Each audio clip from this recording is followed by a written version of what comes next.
Hey, global gardening citizens, Adrian here from the Sound of Accra podcast. This is the show where we showcase global gardening excellence to the world by spotlighting top businesses, leaders, and creators. All right. Now, in today's episode, we're going to talk about a man from India who's crossed the oceans to find the next big thing. And he managed to do that by turning $50,000 into $120 million. Imagine that. All right. So picture this. Maybe you're somewhere in Spintex. Maybe you're somewhere in Tema, Kumasi. You got shelves stacked floor to ceiling. You'll find Milo. You'll find Blue Bands, you'll find Frytol, Cowbell, Indomie, all of these types of products that we all know and respect. And the owner already knows what you usually buy before you've even opened your mouth. That's the relationship that you've got, okay?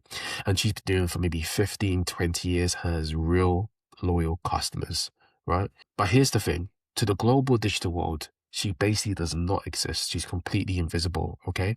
But of course, in the physical world, she's very well known in her area. Some kind of local champion. Now that gap between what's really going on the ground and what's actually happening in terms of what the world can see is the exact gap that this one man from India crossed the oceans to find, and he's just turned it into a global gold mine. $120 million. Let's get into this because this is a really interesting episode, okay? So you guys should meet Deepankar Rustagi. Okay, so he's an entrepreneur from India, and how this business launched is that he was doing research on business in Nigeria. Okay, so he came to Nigeria, he wanted to understand the market. He goes online and he searches for businesses in Lagos and Lagos, Nigeria. And guess what happens? In Lagos, Nigeria, there are over 20 million people in the city. Okay. And one of the biggest commercial cities on the entire continent is Lagos. It's the economic heartbeat of West Africa. Everyone knows this. Okay. Now, where the light bulb moment came for Deepankar is that Google would always redirect him to Lagos, Portugal, instead of Lagos, Nigeria, because by default, a lot more online businesses exist in Portugal than Nigeria, because Portugal is a big tech hub in Europe. Okay. Now, imagine that Lagos, Portugal, instead of Lagos, Nigeria. I mean, who would know that it was even a Lagos over there, okay? Now, look, I know this may sound like a small thing. It may sound like some kind of quirk, a tech glitch, but just take that in, what that means for a moment. It means that millions of small businesses, kiosk owners, provision stores, open market traders, wholesale buyers, all of them moving goods, serving communities, creating livelihoods every single day, are completely invisible to the digital world. I mean, no data, no profile, no trace. Deepankar said it himself. You had millions of businesses operating daily, employing huge numbers of people, but there was almost no structured digital data around them. Right? These businesses were effectively invisible to the online world. And me and you know this, right? By being in Ghana or even other African countries as well, in West Africa. But here's what gets me. Deepankar didn't just see that and walk away. He said to himself, this market isn't ready, or these people haven't even been digitized yet. Come back in 10 years. He said, I'm going to solve this problem. That's what he said. That's the drive that Deepankar had, to see a gap and run towards it rather than run away from it. And that's exactly where everything started. So let's tell you more about who Deepankar is. Okay. So in terms of Deepankar, Deepankar Rustagi is not someone who landed in Africa with a big check and a hero complex. Okay. So he came to Africa and he wanted to work, he wanted to learn, and he wanted to earn his stripes. He spent years in software, in consulting, and also in the FMCG sector. So FMCG, for anyone that doesn't understand, that stands for fast moving consumer goods. Okay. Including time with the Toleram Group as well. He also worked with those people as well. So Toleram is the company behind Indomie. Okay. The ones your mum may have bought you as a treat when you were younger, the ones that people still buy today, right? He was inside that world, watching how goods move from manufacturer to distributor to shop to your hands, that whole food chain, okay?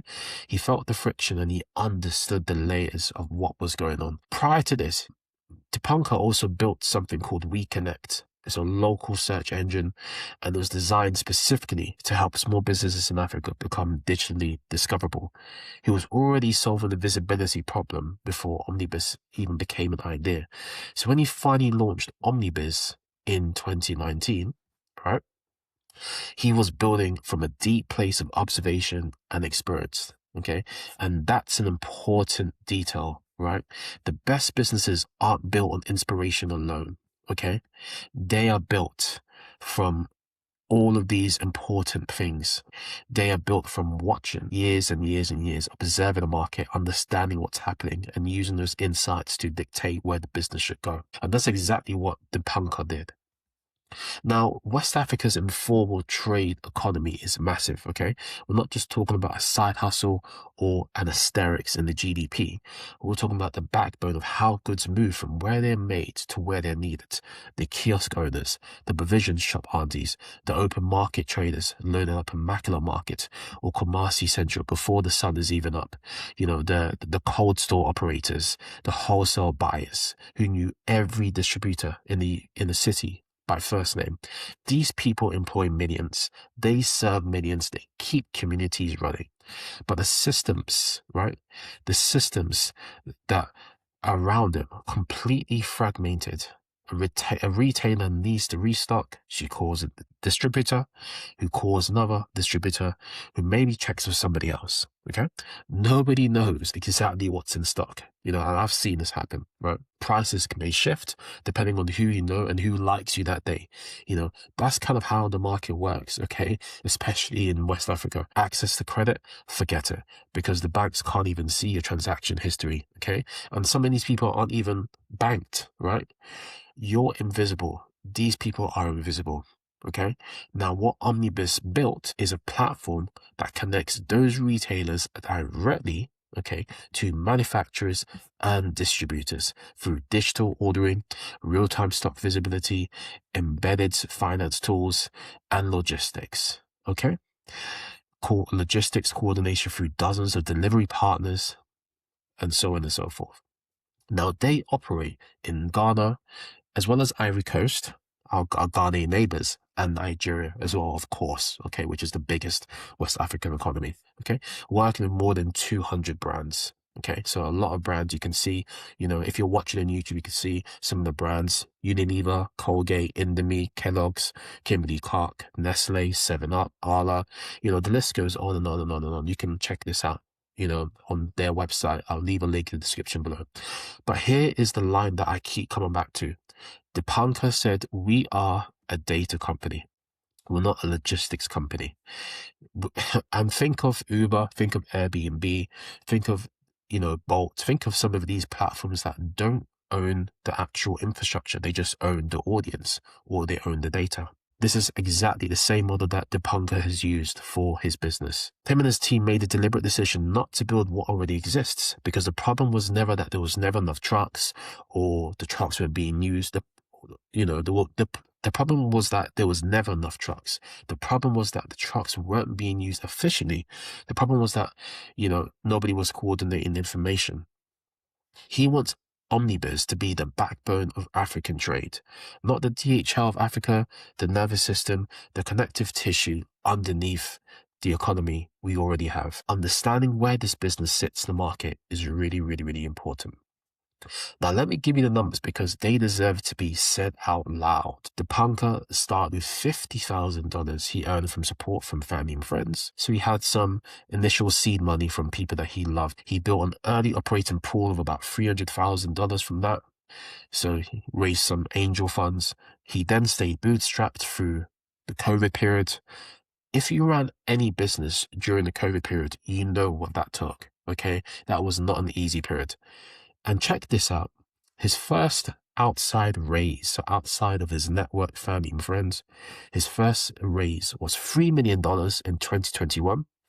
Then he raised $5 million pre-seed Series A, and then $20 million in Series A. Total funding about $29 million Deepankar and his team's been able to raise. Now, here's where it gets crazy. Between 2020 and 2023, Omnibiz revenue grew by And I need you to hear this number properly because you might think it's a typo. 71,818%. That's the amount Omnibiz grew between 2020 and 2023. That's an interesting period because that is also the period that marks the beginning of COVID and more or less the end of COVID. Okay? Yes, COVID still exists, but in terms of it being, in people's ears and in the mainstream, that's pretty much where it kind of disappeared. From $280,000 to over 120 million, Deepankar has done a fantastic job, him and his team.